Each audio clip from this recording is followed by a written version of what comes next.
And there is a consensus that unites both people on the left and people on the so-called right who both understand that these endless wars have corrupted America. They brought the republic down. They've done everything that George Washington had warned us not to do. And as a result, there is a pent-up longing for a president to stop this. This is the Friends of History Debating Society. I'm Gaius. Germanicus is here.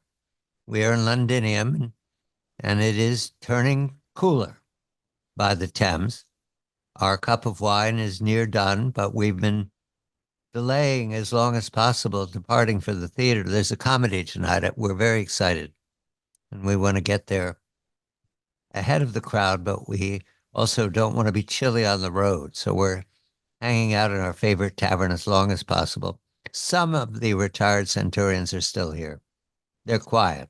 They'll be going on home soon. We have reviewing to do from this last week from the 21st century. Here in the 1st century AD, things are fine. Domitian is rocky. He will not last that much longer. We're not concerned about it because the 2nd century AD will be a triumph for the Roman Empire. That's important, that the Roman Empire is successful. That's the model the American Empire has to depend upon. We begin, however, with the vote for 2024. Germanicus and I met with some colleagues on the night of the election, and we talked about what we were witnessing. And when we stopped talking and went on to bed because it was going to be late, the red candidate was ahead in important states, Pennsylvania, for example, more than 100,000 votes ahead. So we declared it a razor-thin victory for the red team, a razor-thin landslide, because the red team was ahead in Michigan, in Wisconsin, and Georgia, and North Carolina. However, it turned out the next morning and now several days later that the red team was ahead in all 7 swing states.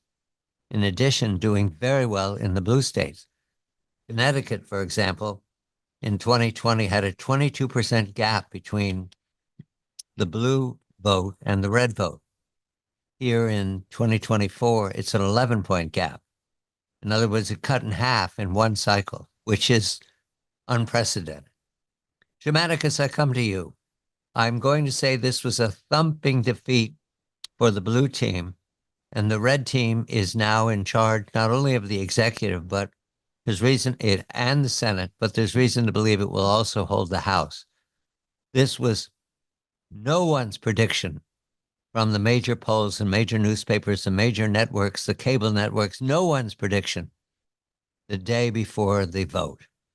Is there one explanation or two explanations that make sense to us that the American people voted in one direction and not one of the very well-paid experts on how America votes understood where we were going? Good evening to you, Germanicus. Good evening, Gaius. There is a dynamic that occurs when an elite party, in this case, blue, has been in power for a while. And when it has convinced itself that it is in control as long as it does the right things, as long as it, sacrifices the right goats and the right ewes and the right birds, and continues to behave in the ways that originally brought it such stunning success. And that meant that the leadership in blue was not attuned to the pulse of America and to the restiveness and a sense of betrayal and anger that had become pent up among Americans as a whole. And this is a story that has played out since civilization began, where elites become comfortable in their rule and take for granted their capacity to retain authority. And then when they lose that authority, they say, oh, we're not losing authority. It's because some evil group is trying to undermine the wonderful world that we've made and to feed the people misinformation. I mean, this could go back to our time, back to the time of Hammurabi, to Ashurbanipal, to Ramesses. I mean, this is an issue that will never go away. And what Blue is incapable of doing, and when I say Blue, I mean Blue leadership, they were incapable of connecting to the reality of the voters that ultimately determined their capacity to retain power. And the voters abandoned them. And the results are there to see. And yet the elite is still incapable of completely and openly grappling with what is their own um, blindfolds and their own incapacity to empathize and to see the world as others see it, especially when those others are the ones who ultimately keep them in power. And now they've been given a well-deserved thump and have been received a kick in the ass, essentially. Let me read a quote from the Washington Post. This is from Chris Kofinis, former chief of staff to Senator Joe Manchin of West Virginia, who's leaving the Senate. Chris Kofinis says, it's very simple. If you try to win elections by talking to the elites of this country, you're going to get your ass kicked.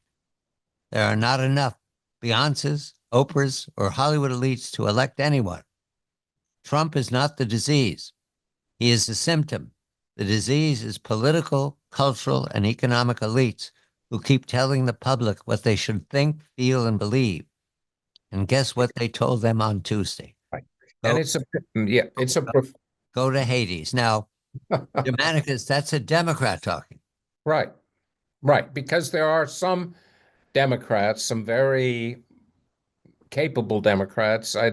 This guy Rue Teixeira, a bunch of others, even um, some of the advisors from the old Clinton era, who can call it for what it is. But the vast majority of the elite are so um, engaged in their bubble. And it's the bubble that kills you.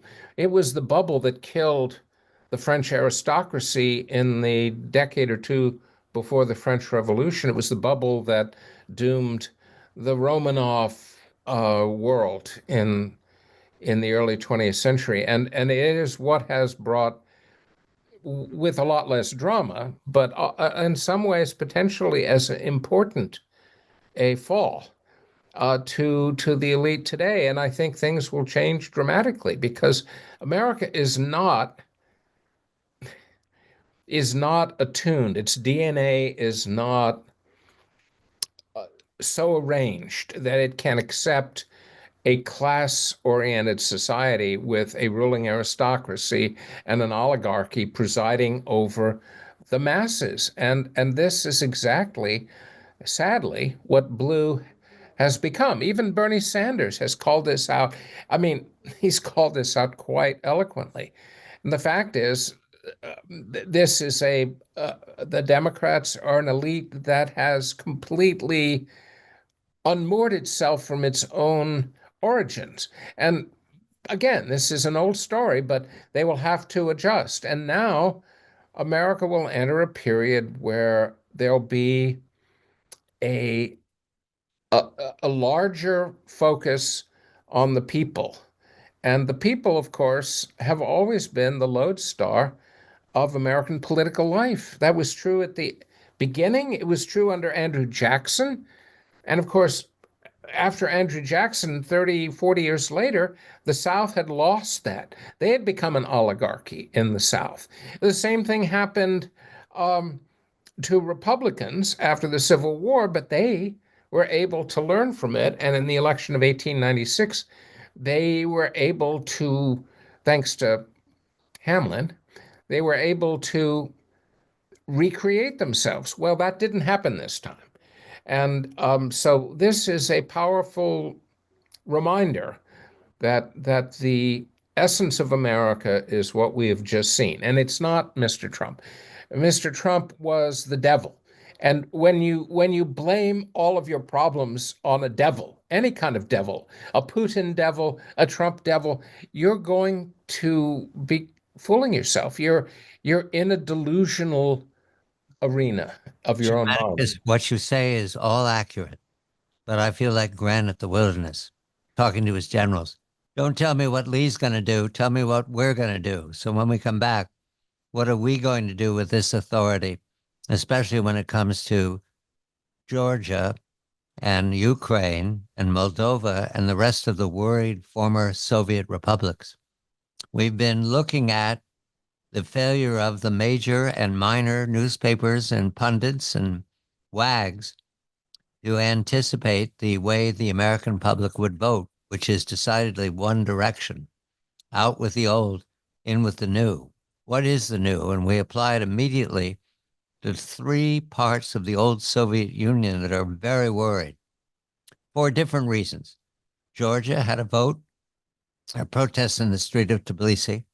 Moldova had a vote, and they're constantly worried about a coup. And the Ukraine war is going badly for Kyiv.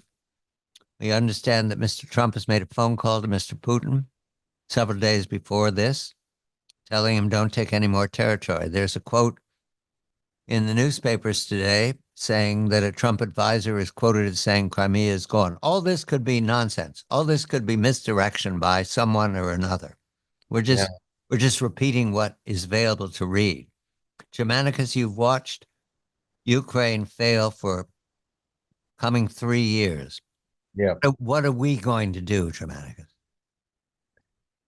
The wonderful thing about an administration that wipes the slate clean in the sense that its accession and its legitimacy is due almost completely to the loss of legitimacy of the antecedent regime is that this new administration has what is called a mandate. In other words, people expect things to be different. And in the Korean War in 1952, Eisenhower was cruising to victory, and he made a promise to the American people. He said, I will go to Korea. And he went to Korea. He went to Korea during the interregnum after he had been elected. And as president-elect, he went to Korea and he came back and he ended the war. In other words, his dramatic promise became a dramatic gesture, which turned into a dramatic and satisfying end to a war that Americans hated.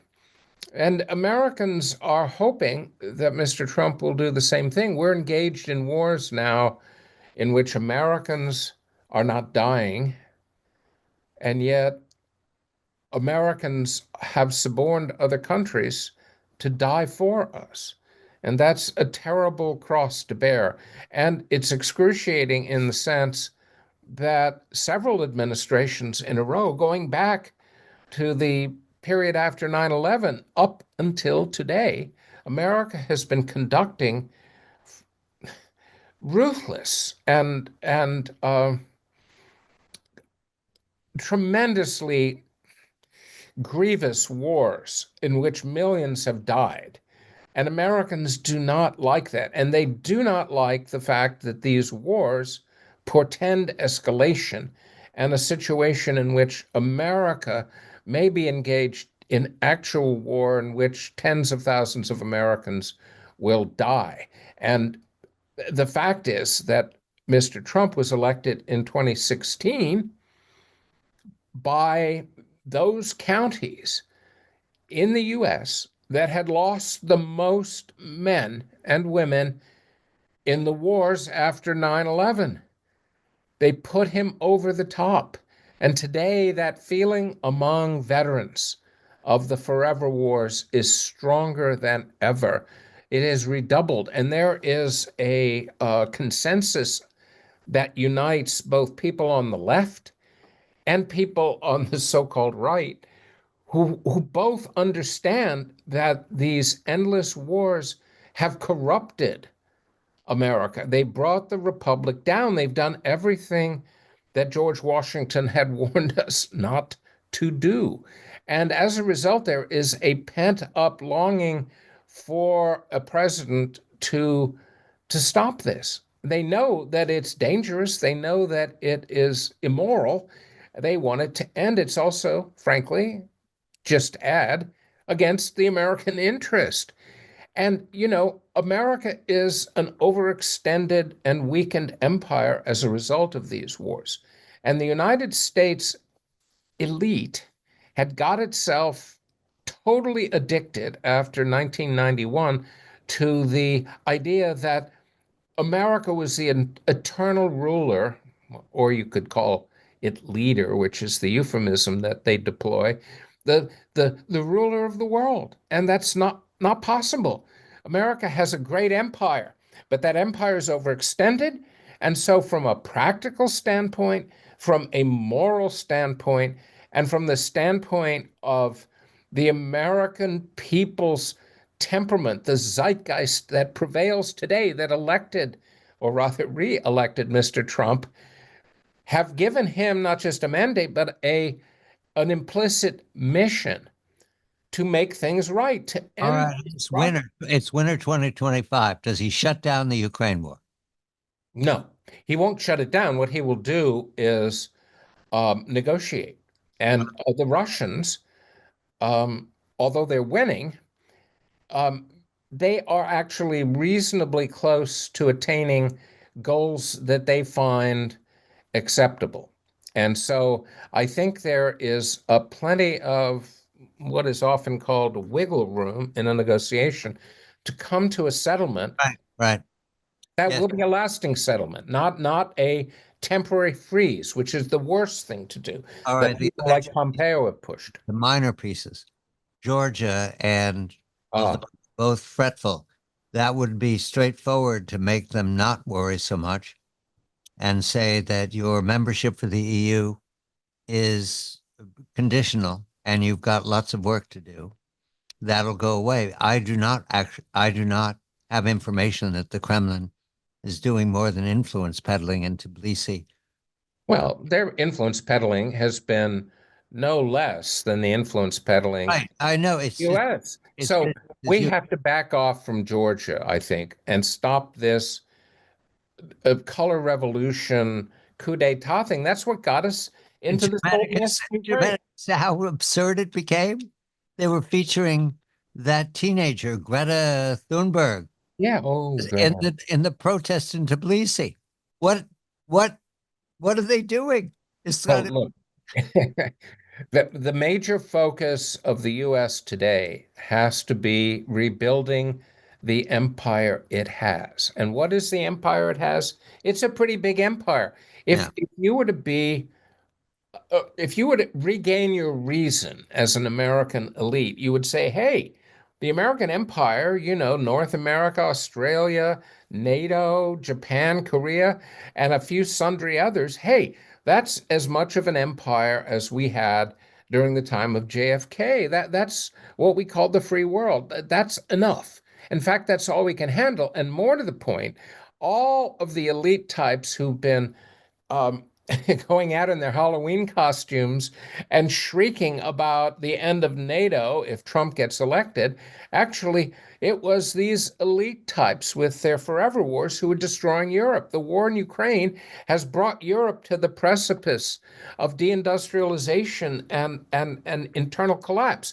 So, really, what needs to be done is that the US needs now, under new leadership, to to re the Roman word is renovatio, to bring Europe back, All right, to allow it to breathe and regrow. The U.S. has been engaged in hollowing out its own empire, and now it has to look to rebuilding. let's go to the empire. Germanicus is here. I am Gaius. We're in Londinium. It's 91 It's 90 AD, turning fall, and we're dealing with the crisis in global affairs that may or may not be solved by turning a page in the American empire. We are an empire. I don't read everything, but I read enough to know that for the last 4 years, the leadership in Washington has been extremely unhappy with the idea that we're an empire and has been looking to integrate America into something called the community of nations. Rome did not seek to be a member of the community of nations. So when we come back, what is it that our empire represents? And what do we value in our empire? The election is over. The American people voted one way, and that is to give authority to those who endure the slings and arrows of cultural war. But it's over. The war in Europe is vital. The war in the Middle East is vital, but not the culture war. We turn now to a definition of empire. I've written down a little list here, Germanicus. I want to read it off. The Roman Empire, plus the Holy Roman Empire, plus the Russian Empire, plus the French Empire, plus the Habsburg Empire, plus the British Empire, all add up to the American Empire. We're all those empires plus.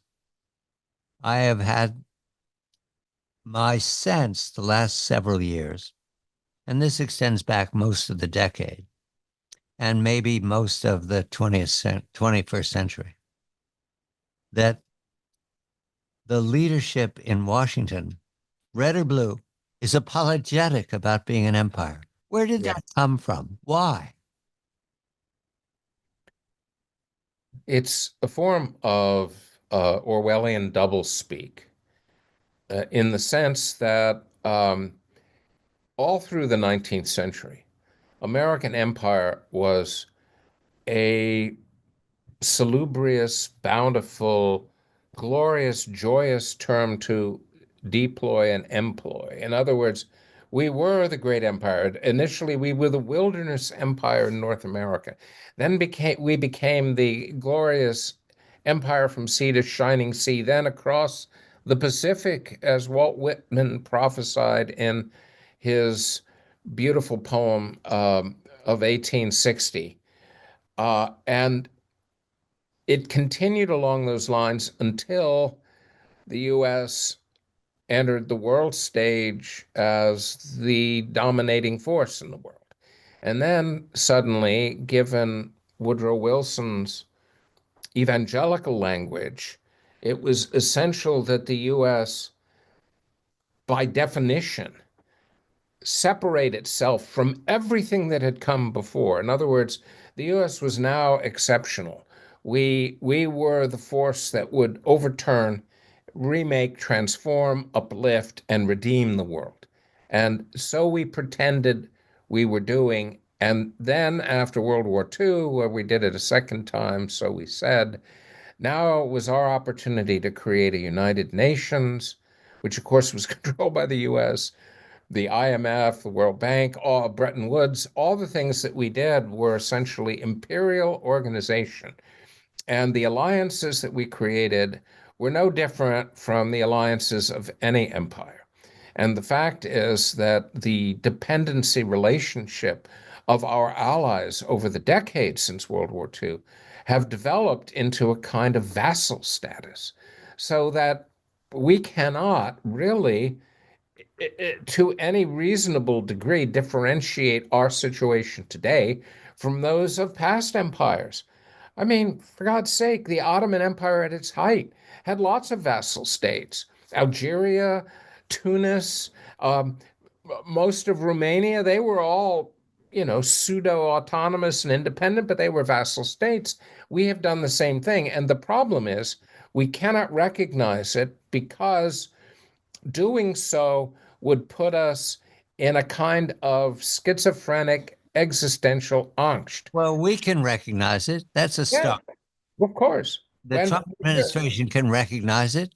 No one is at this point yelling back from Paris or Berlin. Berlin's about to go through a crisis government change. Nobody's yelling back at us. Go ahead, say it. We're supreme. We can say it as long as we become a good and beneficent empire again. And the problem is, I think, something that operates below the level of conscious thought, but which is like a hand on your shoulder, the hand of, you know, death or whatever, is reminding us that we've been a bad empire. And once we become a good empire again, things will get better. But we have overextended. We've asked and put our allies in a position where we've not only asked them to perform in terms of military assistance to Ukraine, but we have actually hurt their economies, at least in Europe. And so we need to become a better performing empire, a more equitable empire, as we were All in. right. All right. So we get a new team in Washington. Yeah. That's fine. I'm I'm concerned, and not as much concerned now because you're not concerned. This apology, does it go away? Well, we don't need to apologize. We just need to make things better. And the most important thing the US can do now is to do what Rome did when it was overextended, and that is to embrace your adversaries so Uh, that you yeah. can um, retrench and renew yourself and not be vulnerable. If you have adversaries you cannot defeat, the worst thing you can do is to go to war with them. So with China and Russia, the US should deliberate with them and embrace them. The Romans did that with the Persians, and they did it extremely well. And when they didn't do it well, that was because the Romans All right. overthrew the best emperor they had, Maurice. But we won't get into that. The whole point is we need to reach out to Russia and to China. And And that's what already happened, the phone call to Russia. right, well, it's going to happen. And it's the best thing that we could do. It And the gives us same thing, breathing room and it creates a stability. And right. people can all look right now in the media every day, there are 3 or 4 articles talking about World War III. Oh, And I don't, Germanicus, really, do we have to, for a moment, can we clear the air and not talk about that lot? well, the lies continue. The I look, understand. I'm having a good day here. I think the lies have to go away, and they can go away as soon as the new emperor speaks. Well, the emperor called Moscow. Yes, that's a good start. I'm not impatient with you, Germanicus. I'm impatient with the idea that we're being told that the worst case scenario. Oh, well, I don't think it is a worst case scenario. And the fact is, as you just noted, the people who are writing these hysterical articles are not in charge. They are in a process of full sackcloth and ashes lamentation. All of these articles are performative and they express their their total angst at their world being left behind. And so that's a good thing. We should all be happy about that. All right, we're going to the theater.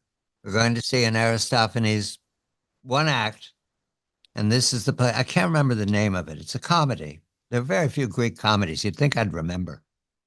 This is the one where the women are told, don't just go with the handsome men, go with the ugly, short ones too. And the men are told, don't just date the beautiful women, date the flat nose. For some reason, flat nose was an insult in Aristophanes' time. I don't know why. Well, Greeks have an unusual understanding of beauty. every culture does. All right. So we're going to go to the one act of this, and it's a comedy. I'm sure that it's a comedy. Because it's Greeks, I'm sure they'll slip in some proverb, but I can entertain myself. I'm in a mood for comedy, Germanicus. That was a success on Tuesday that you and I saw coming. But Well, Trump proved that everyone in America is in the mood for comedy. That's why he got elected, I think. Germanicus is Michael Vlahos. I am Gaius, John Batchelor. We're in Londinium. We're going to the theater. We sacrificed to Augustus, of course. And it's a good day in the 21st century. We might not have many more.